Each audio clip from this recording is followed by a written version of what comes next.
So if you were up early, you could have got a reasonable price. But you're betting again that will she run the track? The furthest she's ever won is 695 or 695. She's never won further.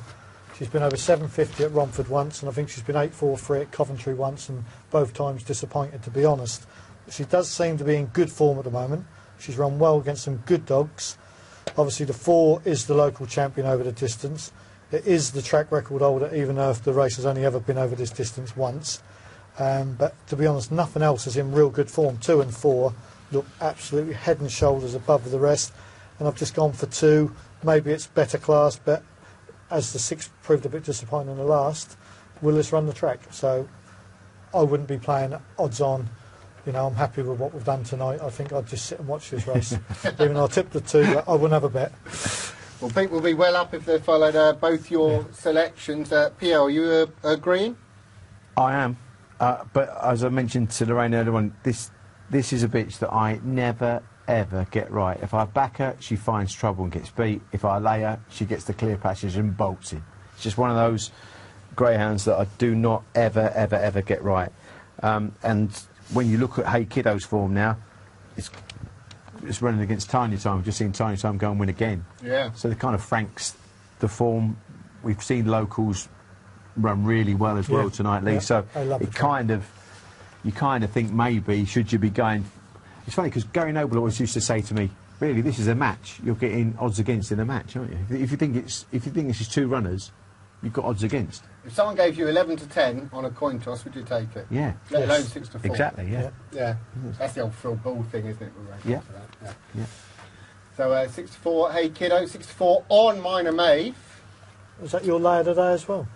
It is my layer today, only because I'm being a wimp and I'm napping Hey Kiddo, so it's an easy layer today. This is what they call a double bubble for you, then. It's a double, yeah. Double bubble. Belly buster, like. Yeah. Mine, belly buster used to be the name of a Brighton big breakfast you used to get in the morning. Anyway, I'll go into that. What about one getting a good break and leading this field? Hasn't won for a long while, has he? Well, when I say a long while, he won Dewan, but he's not the dog he was when he was in the Gold Cup at Crayford and everything, the golden jacket. Just to remind you, 2's ahead in the Trap Challenge, 6 can tie, but to be honest, if you fancy that, you might as well back it at 25 to 1. For the last time tonight, let's go across to the Colonel. Here's running.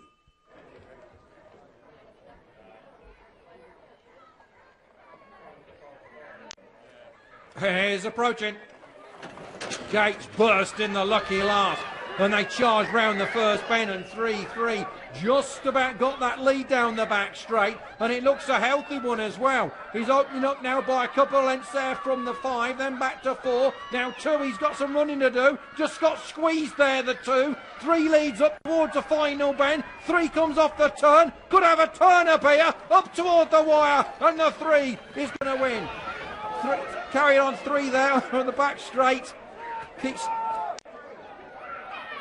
down the back straight, 3 still going there by a couple of lengths, by about length and a half there from 2, then back to 4, in between the last couple of bends, 3 leads there.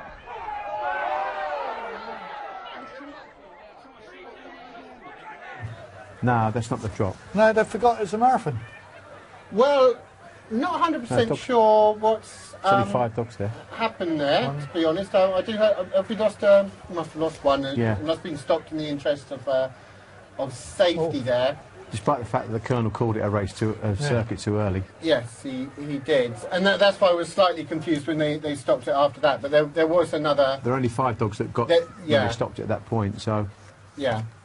I've got to be honest, I was busy screaming at Hey Kiddo, so I did miss what happened in behind. But hopefully... Will they show a replay? It's okay. So we can see, or...? Actually, what, we'll clear it out. We'll have a break and then we'll come back and clear it up.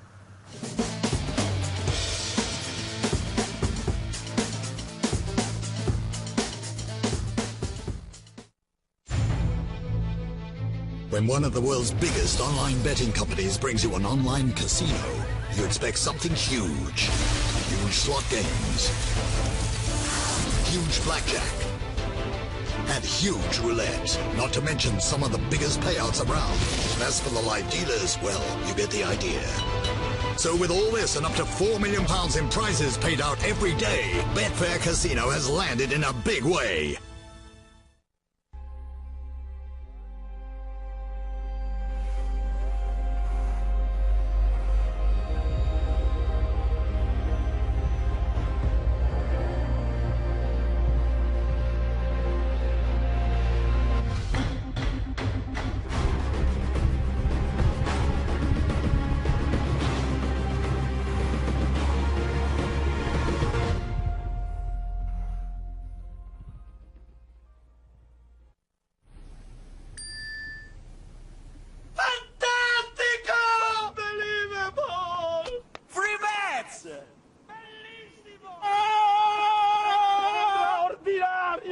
there's nothing going on down here. Apart from this fella. Look at this! Fantastic! Unbelievable! Bet anywhere with Ladbrokes. Bet £10 and get £30 in free bets. Online or download the app now. Ladbrokes, game on!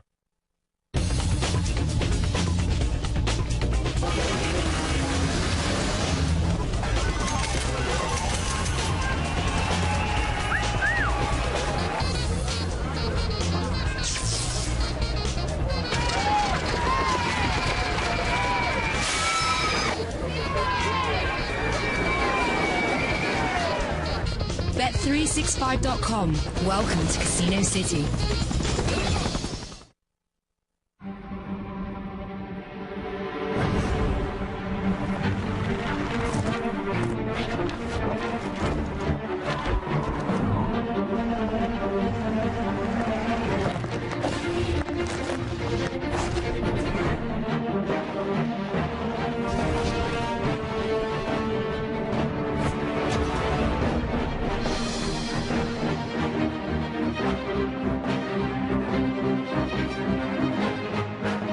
Sign up now for your free bet.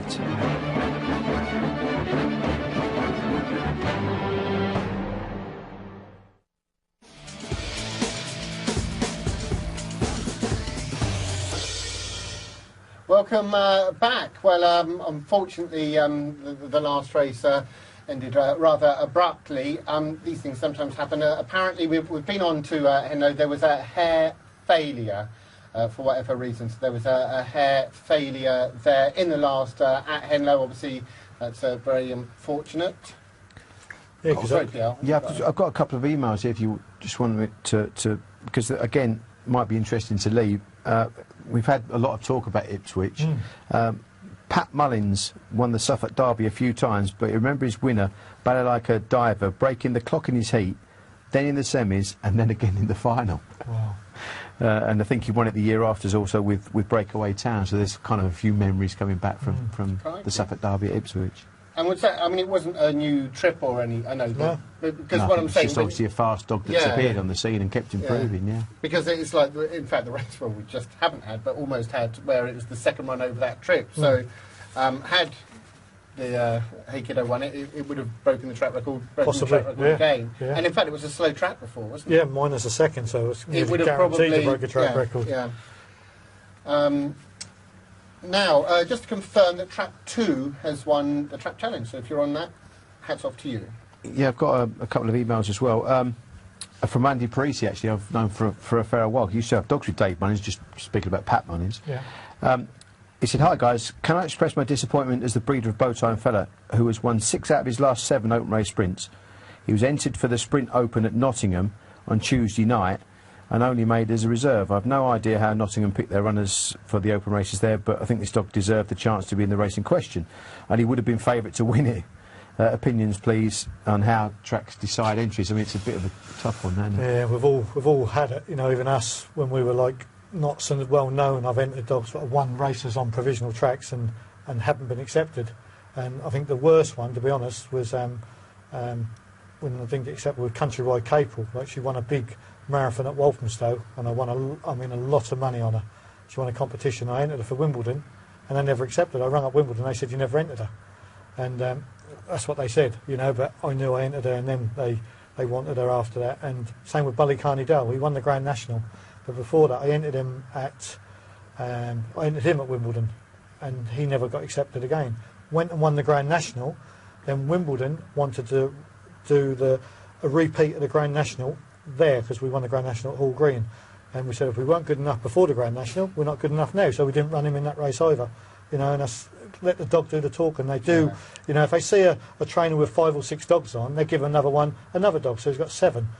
To get bums on seats, to get more owners and trainers there, put as many trainers on. I know you need to give the big trainers dogs to make it pay, but the little owners and little trainers who've got a dog was their pride and joy in winning races. They deserve to take on the big boys and sometimes beat them, and they do. And we've done it, and other people have done it as well. Okay, thanks, Lee. Now, going back to our last race, obviously that was had to be abandoned on the second circuit. Now, the reason being, and thanks for Henlow for giving us this, there was a hare malfunction, and as they went out on their second circuit, now obviously the dogs are beginning to tire, so you have to slow down the hare. Because of the malfunction, they couldn't do that, and we're looking at it now. So the hare carried on at the same speed, was going too fast, and in the end they had to stop the hare. That's the official reason. It's very hard to see from where we're sitting. You know, obviously 4 dogs all in the picture there. Everyone wants to be on the 4 dog. Probably because, like, you know, he looks the strongest, but I don't know. The Colonel stopped commentating after one circuit when he thought the 3 dog had won. So no, I'm not. You know, without being there, you can't actually see it. But dogs can get hurt when they pull up like that because they're pulling up unexpected. You know, it's not the pickup; it's on a bend, and you feel for the safety of the dogs pulling up. Probably my reason for it wasn't it that there was only 5 dogs there when there was 6. But. Well, I agreed with you. They were in a huddle, and because of the nature of the race, and they were so strung out. You think you might have lost we the dog didn't know somewhere. something had happened, and then they're all in a bundle. So, I mean, the important thing, I know it's easy to say that all the dogs are okay. That's the main thing. And but if you've waited there all night, you're in the last race, and that happens. I know it happened a few weeks ago in the 692 when a dog fell over. It is, you know, as long as all the dogs are okay, it's still quite depressing if you've sat there all night, and especially if you're on one of the front dogs, what could have won the race. You know, especially if you've had a few quid on the 4 dog at 2 to 1. You know, Honestly, I can't imagine what that would be like. Right, now, let's look back at a couple of earlier races that were completed earlier, kicking off with the 7:15. Now, you both tipped up the winner of this race, but you want us to look at Trap 4 Black Rose Assassin for next time, who absolutely flies. 4, he falls out, doesn't he? 4, he's such a puppy. Paul napped the 2 and I next best the 2. The 4 found as much trouble as TJ's Blue Hawk. And this is, you know, you would say this could be TJ's Blue Hawk, the way he's run. And we both thought the 2 was going to win half the track. But when this 4 has got a clear run, look, 4 has mullered again now. But when he's found space, he has absolutely took off. And me and Paul were very, very impressed with this dog. To get beaten probably a length and a bit. And, I think Eric Cantillon has got a machine here. I think the thing to take out from that is that you've backed a winner and you've gone, thank God 4 hasn't got a run. And the other thing is, we'll bet 4 next time out. So it's kind of a double-edged sword in that, when we're always looking for future winners, and that looks a future winner. But as we always say, the trouble is everyone's seen that. Everyone, At the end of the day... Even more people see it now because you just highlighted it. Yes, exactly. That's just nice to get another good dog out there where everyone wants to run well and be a good pup. Yeah, good call. Look at the 8:15 now. This is Savannah Merlin, who was impressive, winning from Trap 6. Yeah, this was both